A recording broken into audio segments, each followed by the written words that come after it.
లో గ్రీవెన్స్ సందర్భంగా జర్నలిస్టులకు సంబంధించినటువంటి సమస్యల గురించి వాటి పరిష్కారం నిమిత్తం ఆంధ్రప్రదేశ్ జర్నలిస్ట్ ఫోరం ఆధ్వర్యంలో రిప్రజెంటేషన్ ఇవ్వడం జరిగింది. ప్రధానంగా గుంటూరు జిల్లాలో ఉన్నటువంటి అర్హులైనటువంటి జర్నలిస్టులకు వెంటనే ఇళ్ల స్థలాలను కేటాయించాలని, ఇళ్ల స్థలాలు కేటాయించిన తర్వాత రాష్ట్ర ప్రభుత్వం ఇచ్చినటువంటి హామీ ప్రకారంగా జర్నలిస్టుల యొక్క కంట్రిబ్యూషన్తో డబుల్ బెడ్రూమ్ ప్లాట్లు నిర్మించి ఇవ్వాలనేటువంటి దాని మీద ఈ రోజున వినతి పత్రం సమర్పించడం జరిగింది. దీంతో పాటుగా గుంటూరులో మీడియాకు సంబంధించి ప్రెస్ క్లబ్ లేకపోవటం అనేటువంటిది మీడియాకు సంబంధించినటువంటి ప్రెస్ కాన్ఫరెన్స్ల నిర్వహణకు ఇబ్బందిగా ఉంది కాబట్టి ప్రెస్ క్లబ్ నిమిత్తము ప్రభుత్వ భవనాన్ని ఒకదాన్ని కేటాయించాల్సిందిగా ఈ రోజున విజ్ఞప్తి చేయడం జరిగింది.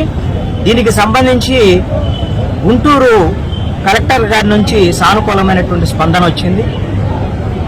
ఒక బిల్డింగ్ గిన ప్రభుత్వ బిల్డింగ్ను కేటాయిస్తే ఎంపీ గారి నిధుల నుంచి దాని డెవలప్మెంట్ కోసము నిధులు కేటాయింపు కూడా కేంద్ర మంత్రి పెమ్మసాని చంద్రశేఖర్ గారు హామీ ఇచ్చి ఉన్నారు. కాబట్టి ఒక ప్రభుత్వ భవనాన్ని ప్రెస్ క్లబ్ నిమిత్తం కేటాయించవలసిందిగా విజ్ఞప్తి చేయడం అనేటువంటిది జరిగింది. దీంతో పాటుగా జర్నలిస్టుల పిల్లలకి స్కూల్స్ లో ఇప్పటికే 50% రాయితీకి సంబంధించి డిఈఓ గారు ఉత్తర్వులు ఇచ్చినప్పటికీ కూడా కొన్ని స్కూళ్లలో ఈ ఉత్తర్వుని అమలు చేయటం లేదు.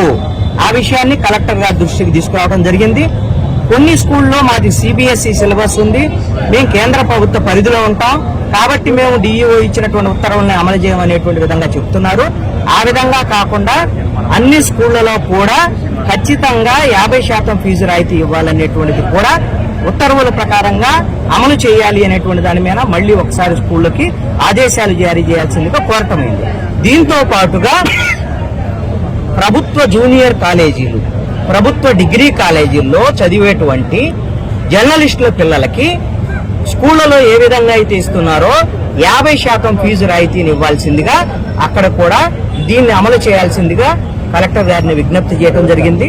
దాని మీద ప్రైవేటు కాలేజీలకు సంబంధించి జూనియర్ కాలేజీలు, అదేవిధంగా డిగ్రీ కాలేజీ, ప్రైవేటు కాలేజీల్లో కూడా ఖచ్చితంగా 50% రాయితీ ఇచ్చేటువంటి విధంగా ఆదేశాలను అమలు చేయాల్సిందిగా కోరటమైంది. దీంతో పాటుగా 25 సంవత్సరాలు నిండినటువంటి సర్వీస్ ఉన్నటువంటి జర్నలిస్టులు, అదేవిధంగా 60 ఏళ్లు నిండినటువంటి వాళ్ళు, 25 ఏళ్ళ సర్వీస్ కానీ 60 ఏళ్లు నిండినటువంటి జర్నలిస్టులకి ఖచ్చితంగా పెన్షన్ సౌకర్యం కల్పించేటువంటి విధంగా చూడాలి. దీనికోసము రాష్ట్ర ప్రభుత్వము జర్నలిస్టుల సంక్షేమ నిధిని కేటాయించాలి అనేటువంటిది కూడా కోరటం అనేటువంటిది జరిగింది.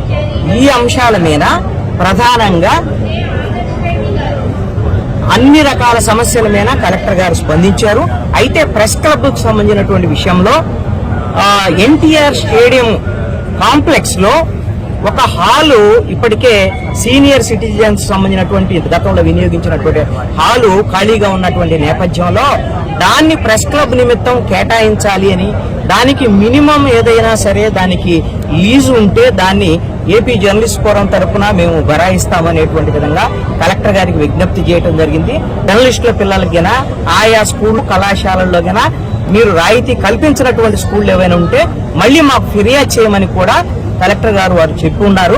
కాబట్టి అన్ని స్కూళ్లలో కూడా జర్నలిస్టులు తమ పిల్లలకి 50% ఫీజు రాయితీ పొందేటువంటి హక్కు కలిగి ఉన్నారనేటువంటిది ఈ విధంగా తెలియజేయడం అనేటువంటి జరిగింది. ఈ యొక్క సమస్యల పరిష్కారం నిమిత్తం గుంటూరు కలెక్టర్ గారు స్పందించారు కాబట్టి ఇవన్నీ కూడా సమస్యల పరిష్కారం అవుతాయని చెప్పేసి ఆంధ్రప్రదేశ్ జర్నలిస్ట్ ఫోరం తరఫున కలెక్టర్ గారికి ప్రత్యేకంగా ధన్యవాదాలు తెలియజేస్తున్నాం. నమస్కారం.